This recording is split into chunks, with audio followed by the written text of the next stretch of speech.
Hi everyone, जैसे कि हमारा गूगल एड का कोर्स चल रहा है, तो आज के इस लेक्चर में हम 3 चीज़ों का रिव्यू करने वाले हैं। नंबर 1 के ऊपर हम ट्रांज़ैक्शंस को देखेंगे, ट्रांज़ैक्शंस का रिव्यू करेंगे और नंबर 2 के ऊपर हम एक्सेस के बारे में देखेंगे कि हम किस तरह से अगर अपने अकाउंट की एक्सेस इसको देना चाहते हैं, तो हम किस तरह से देंगे और अगर हम अपने क्लाइंट के अकाउंट की एक्सेस लेना चाहते हैं, अगर उसके पास already Google ad manager account है आपके क्लाइंट के पास और उसने आपको हायर कर लिया है, तो आपने फिर उससे किस तरह से एक्सेस लेनी है और एक्सेस में कौन-कौन सी चीज़ें होती हैं। और नंबर 3 के ऊपर हम different kind of payment methods add करेंगे अपने गूगल ऐड अकाउंट में कि अगर आपके पास ज़्यादा बैंक्स की डिटेल्स हैं, अगर आपके पास ज़्यादा टाइप्स की पेमेंट मेथड्स हैं, तो आप किस तरह से अपने गूगल ऐड मैनेजर अकाउंट में ऐड कर सकते हो कि हम ऐड क्यों करते हैं different kind of payment methods के अगर एक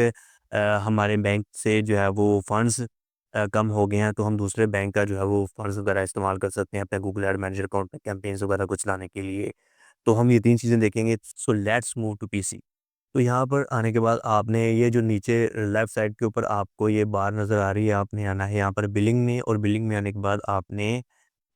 यहाँ पर पेमेंट मेथड्स में आना है कि सबसे पहले हम पेमेंट मेथड को देख लेते हैं कि हम different kind of payment method किस तरह से ऐड कर सकते हैं अपने गूगल एड मैनेजर अकाउंट में। तो जैसे ही ओपन हो जाएगा यहाँ पर ये देखिए कि हम बिलिंग में गए और यहाँ पर जाने के बाद हम पेमेंट मेथड्स में आए और उसके बाद यहाँ पर हमें ये ऑप्शन मिल जाता है कि हमने ऐड पेमेंट मेथड करना है। यहाँ पर हमारा ऑलरेडी एक मास्टर कार्ड लगा हुआ है, तो अगर हमारे पास दूसरा मास्टर कार्ड कोई और है तो हम यहाँ पर उसको ऐड कर सकते हैं या फिर हम किसी और बैंक को जो ये उठा ले अपने क्लाइंट का हम बैंक अकाउंट यूज़ कर सकते हैं। हम उसको कह सकते हैं कि लाइक जैसे कि हम अगर अगर उसके पास गूगल एड मैनेजर अकाउंट नहीं है, तो हम उसको अपने गूगल एड मैनेजर अकाउंट की एक्सेस दे सकते हैं एज़ ए एडमिन, जो कि हम ये वाला देखने के बाद हम उसको रिव्यू करेंगे कि आप उसको अपने गूगल एड मैनेजर अकाउंट की एक्सेस दे देते हो और उसको कहते हो कि अपना पेमेंट पेमेंट मेथड जो है वो आप यहाँ पर ऐड कर दें। तो वो यहाँ पर वो सिंपली क्लिक करेगा और क्लिक करने के बाद यहाँ पर जो भी उसकी डिटेल्स वगैरह हैं यहाँ पर वो पुट करेगा। पुट करने के बाद इसको जस्ट सेव कर देना है। सेव करने के बाद ये फिर रिव्यू के अंदर चला जाएगा। गूगल का एल्गोरिदम इसको रिव्यू करेगा और उसके बाद इसको एक्टिव कर देगा। फिर आप यहाँ से स्पेंडिंग वगैरह कर सकते हो जब भी आप अपने कोई एड्स वगैरह चलाते हो, कैंपेन्स को मैनेज करते हो, तो फिर उसको आप यहाँ से सारी की सारी चीज़ें कर जस्ट यहाँ पर नंबर वगैरह डालना होता है और आपका पेमेंट मेथड जो है वो ऐड हो जाता है। जैसे कि हमारा मास्टर कार्ड लगा हुआ है, तो अगर हमें कोई दूसरा मास्टर कार्ड लगाना है या फिर दूसरा पेमेंट मेथड लगाना है, अपने क्लाइंट का यूज़ करना है अपने पेमेंट मेथड या फिर आपने खुद से अपना कोई और पेमेंट मेथड लगाना है, तो फिर आपने यहाँ पर बिलिंग में आना है। बिलिंग में आने के बाद आपने पेमेंट मेथड में जाना है। पेमेंट मेथड में जाने के बाद आप यहाँ से ऐड पेमेंट मेथड कर सकते हो, राइट? और उसके बाद यहाँ पर दूसरे नंबर के ऊपर क्या था, बिलिंग एक्टिविटी में हमने जाना होता है कि हमें ट्रांज़ैक्शंस का रिव्यू करना होता है कि डेली बेसिस के ऊपर हम जो स्पेंडिंग वगैरह कर रहे होते हैं अपने एड्स के ऊपर, कि क्लाइंट हमसे ये डिमांड कर सकता है कि आप मुझे जो है वो फलाँ मंथ की स्टेटमेंट भेज दो, फलाँ मंथ का डेटा भेज दो ट्रांज़ैक्शंस का कि आपने डेली बेसिस के ऊपर जो कैंपेन्स वगैरह चलाई हैं, उनके ऊपर कॉस्ट कितनी है, या कितने पैसे स्पेंड हुए हैं, कितने डॉलर्स वगैरह स्पेंड हुए हैं। तो फिर आपने यहाँ पर आने के बाद बिलिंग एक्टिविटी में आना होता है। उसके बाद यहाँ पर ये लिख के ये सारी की सारी डिटेल यहाँ पर मौजूद है कि नवंबर 23 में हमने बजट इतना कंज़्यूम किया। उसके बाद नवंबर 15 में जब-जब हमने कैंपेन चलाई, तो जिस-जिस दिन जो-जो कैंपेन्स वगैरह चलेंगी, तो यहाँ पर ये देखिए कि 3 नवंबर को 2 कैंपेन्स हमारी रन आउट होंगी, ठीक है? और उसके बाद उसके ऊपर इम्प्रेशंस इतने आए थे, जैसे कि 15 नवंबर को हुई और इसके ऊपर इम्प्रेशंस इतने आए और उसके बाद पीकेआर में जो स्पेंडिंग वगैरह हमारी हुई हुई है वो यहाँ पर पोस्ट है, उसके बाद उसका क्रेडिट वगैरह आ रहा है और रनिंग बैलेंस, ये बैलेंस यहाँ पर शो हो रहा है, ठीक है? तो फिर इस तरह से आपने ये वाली डिटेल अपने क्लाइंट को भेज देनी होती है जब वो आपसे डिमांड करे। तो फिर आपने यहाँ पर अब ये नीचे पेजेस वगैरह भी हैं, आप इसको डेट वाइज़ भी इसको जो है वो क्रिएट कर सकते हो कि आप यहाँ पर इसकी डेट चेंज कर दो कि अगर आपको सितंबर का डेटा चाहिए या अगस्त का चाहिए, अक्टूबर का चाहिए, अप्लाई करना है जस्ट सिंपल इसको सिलेक्ट करके मंथ को, तो उसके बाद यहाँ पर फिर आपका उस मंथ वाइज़ डेटा यहाँ पर आ जाता है, ठीक है? उसके बाद सिंपली आपने यहाँ पर डाउनलोड के ऊपर क्लिक कर देना होता है। जैसे ही आप इसको डाउनलोड के ऊपर क्लिक कर देते हो, तो फिर आपका ये जो स्टेटमेंट है ये डाउनलोड हो जाती है। डाउनलोड होने के बाद जस्ट आप अपने क्लाइंट को भेजनी होती है, ठीक है? तो ये ट्रांज़ैक्शंस के अबाउट है कि यहाँ पर जितनी भी आपकी स्पेंडिंग होगी आपके गूगल ऐड मैनेजर अकाउंट में, वो सारी की सारी हिस्ट्री यहाँ पर जो है वो क्रिएट होती रहेगी और ज उसके बाद जस्ट आपने उसका रिव्यू करना होता है, या फिर आपने अपने क्लाइंट को ये ट्रांज़ैक्शन लिस्ट भेज देनी होती है। जब भी आपको क्लाइंट आपका हायर करेगा तो वो ये ट्रांज़ैक्शन लाज़मी आपसे डिमांड करता है कि उसने ये देखना होता है कि मंथ वाइज़ पर डे के हिसाब से कितनी-कितनी जो है वो कॉस्ट आई है, कितना बजट स्पेंड हुआ है, कि क्लाइंट ऑडिट करना चाहता है कि आपने मेरा मेरा बजट आपने किसी और कैंपेन्स के ऊपर तो नहीं लगा दिया, किसी और क्लाइंट के लिए तो नहीं स्पेंड कर लिया, या फिर आपने अपनी बिज़नेस को प्रमोट करने के लिए तो नहीं यूज़ कर लिया मेरा बजट। तो फिर वो इस तरह से ये सारी की सारी चीज़ें मैनेज कर रहा होता है। नंबर 3 के ऊपर हम एक्सेस के बारे में बात कर रहे थे कि यहाँ पर आपने एडमिन में आना है। एडमिन में आने के बाद आपने एक्सेस एंड सिक्योरिटी के ऊपर जो है ना वो क्लिक कर देना है, या फिर आप इसको open to new tab open कर लो, ठीक है? जैसे ही ये यहाँ पर न्यू टैब में ओपन हो जाएगा हमारा, आपने करना क्या है कि सिंपली आपने एडमिन में आना है। एडमिन में आने के बाद आपने एक्सेस एंड सिक्योरिटी के ऊपर क्लिक कर देना है। उसके बाद यहाँ पर आपका न्यू टैब ओपन हो जाएगा। जैसे ही ओपन हो जाएगा, तो यहाँ पर ऑलरेडी मैंने एक एक्सेस जो है वो यहाँ पर क्रिएट की हुई है। अब आपने क्या करना है कि अगर आपका क्लाइंट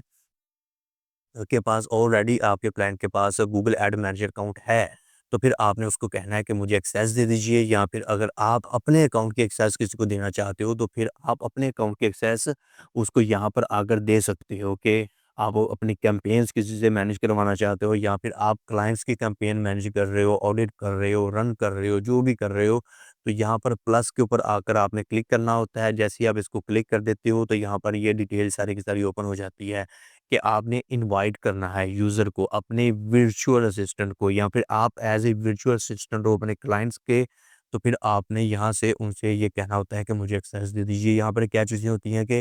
अगर आपने एक्सेस देनी है किसी को, तो आप अपनी ईमेल का एड्रेस उसको दे दोगे, या फिर अगर आपने क्लाइंट से एक्सेस लेनी है, तो फिर आप अपनी ईमेल एड्रेस अपने क्लाइंट को सेंड करोगे। फिर आपका क्लाइंट क्या करेगा कि यहाँ पर आकर आपका ईमेल एड्रेस डाल देगा।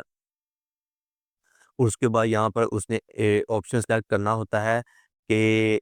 मैंने इसको लाइफ टाइम के लिए एक्सेस देनी है, तो वो नेवर के ऊपर क्लिक कर देगा। अगर लाइफ टाइम के लिए आपको एक्सेस मिल गई है, कि लॉन्ग टर्म के लिए अगर आपके क्लाइंट के साथ आपका रिलेशनशिप अच्छे तरीके से बिल्ड हो गया है, उसका ट्रस्ट आपके ऊपर है, तो वो फिर लॉन्ग टर्म के लिए आपको हायर कर लेता है। तो फिर यहाँ पर वो नेवर के ऊपर क्लिक करेगा। अगर उसने 1 साल के लिए देनी है, तो 1 ईयर के ऊपर क्लिक कर लेगा, या फिर उसने आपको अगर 1 मंथ के लिए देनी है, तो यहाँ पर मंथ के लिए सेलेक्ट कर लेगा। इवन कि वो डेज़ के हिसाब से भी यहाँ पर सिलेक्ट कर सकता है, कि एक्सपायर भी कर सकता है, जब चाहे वो इसको बंद कर दे, एक्सेस को डिलीट कर दे, आपको जो है वो रिमूव कर दे आपकी एक्सेस। तो मंथ वाइज़ भी आपको दे सकता है, डेट वाइज़ भी दे सकता है, ईयर वाइज़ भी, और लाइफ टाइम के लिए भी, ठीक है? और उसके बाद क्या होता है कि यहाँ पर डिफरेंट टाइप्स आ जाती हैं फिर एक्सेस की, कि अगर आप ईमेल ओनली को मैनेज करना चाहते हो, तो यहाँ पर ये वाली फिर चीज़ें हैं। इन चीज़ों को देखकर आप जो है वो एक्सेस दे सकते हो, यहाँ पे ले सकते हो। बिलिंग के ऊपर अगर हम क्लिक करते हैं, तो ऐसे जो है वो ओपन हो जाता है आपका ये सिनेरियो एक्सेस देने का, यहाँ पे लेने का। बिलिंग में क्या है कि ये जो टिक्स वगैरह लगे हुए हैं ना, इधर बिलिंग के ऊपर क्लिक करके सेंड इन्विटेशन आप भेजोगे, या फिर आप रिसीव करोगे, तो फिर इसके अंदर ये वाली व्यू बिलिंग इन्फॉर्मेशन आप देख सकते हो, एडिट बिलिंग इन्फॉर्मेशन कर सकते हो, व्यू रिपोर्ट्स वगैरह देख सकते हो, जैसे ये चीज़ें होंगी। उसके बाद अगर आपको रीड ओनली की एक्सेस मिलती है, तो फिर ये जिनके ऊपर टिक्स लगे हुए हैं, तो फिर इनकी एक्सेस मिलेगी। स्टैंडर्ड के ऊपर ये टिक्स वगैरह आ जाती हैं, और जो एडमिन होता है ना, ये सुपर एडमिन होता है। इसके अंदर आपको ओवरऑल सारे के सारे अकाउंट की एक्सेस मिल गई है। आप फंड्स वगैरह जो है वो ऐड कर सकते हो क्लाइंट के बैंक अकाउंट से, या फिर अपने बैंक अकाउंट से ऐड कर सकते हो। आप यहाँ पर यानी कि ओवरऑल आपको सारी की सारी एक्सेस मिल गई है। आप उसका गूगल एड मैनेजर अकाउंट का ऑडिट कर सकते हो, आप यहाँ पर कैंपेन्स को मैनेज कर सकते हो, फंड्स वगैरह जो है वो आप एडिट कर सकते हो। तो सारी की सारी चीज़ें, इट मीन्स कि जितना कुछ भी यहाँ पर बताया हुआ है ना, कि एडिट कैंपेन्स करनी है, आपने व्यू बिलिंग इन्फॉर्मेशन करनी है, एडिट बिलिंग इन्फॉर्मेशन करनी है, व्यू रिपोर्ट्स करनी है, एडिट रिपोर्ट्स आ गया, view users, managers, products, links वगैरह आ गई हैं, कि इस अकाउंट्स के जो भी जितने लिंक्स वगैरह हैं, आप किसी को इनवाइट कर सकते हो। इट मीन्स कि सारी की सारी चीज़ें यहाँ पर आपको उनकी एक्सेस मिल जाती है। उसके बाद जो सिंपली आपने काम वगैरह करना होता है, ठीक है? तो आज के इस लेक्चर में हमने 3 चीज़ें देखी हैं। नंबर 1 के ऊपर हमने ट्रांज़ैक्शंस को देखा है कि उसको किस तरह से मैनेज किया जाता है। अगर क्लाइंट डिमांड करता है ट्रांज़ैक्शंस की, तो आपने किस तरह से उसको जो है वो डिटेल भेजनी है, उसको स्टेटमेंट वगैरह भेजनी है। और नंबर 2 के ऊपर हमने डिफरेंट काइंड ऑफ मेथड्स को देखा कि हम बिलिंग मेथड किस तरह से ऐड कर सकते हैं, कि एक से ज़्यादा बैंक्स को किस तरह से ऐड किया जा सकता है, उसके बाद उनको मैनेज करके अपनी कैंपेन्स वगैरह जो है वो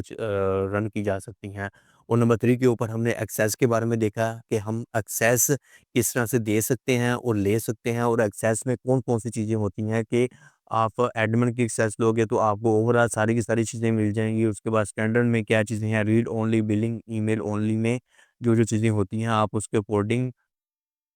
आपका क्लाइंट ये डिसाइड करेगा कि उसने आपको किन-किन चीज़ों की एक्सेस देनी है, और अगर आपने किसी को एक्सेस एक्सेस देनी है, तो फिर आप इन चीज़ों को देखोगे कि आपने किन-किन चीज़ों की अपने वर्चुअल असिस्टेंट को एक्सेस देनी है।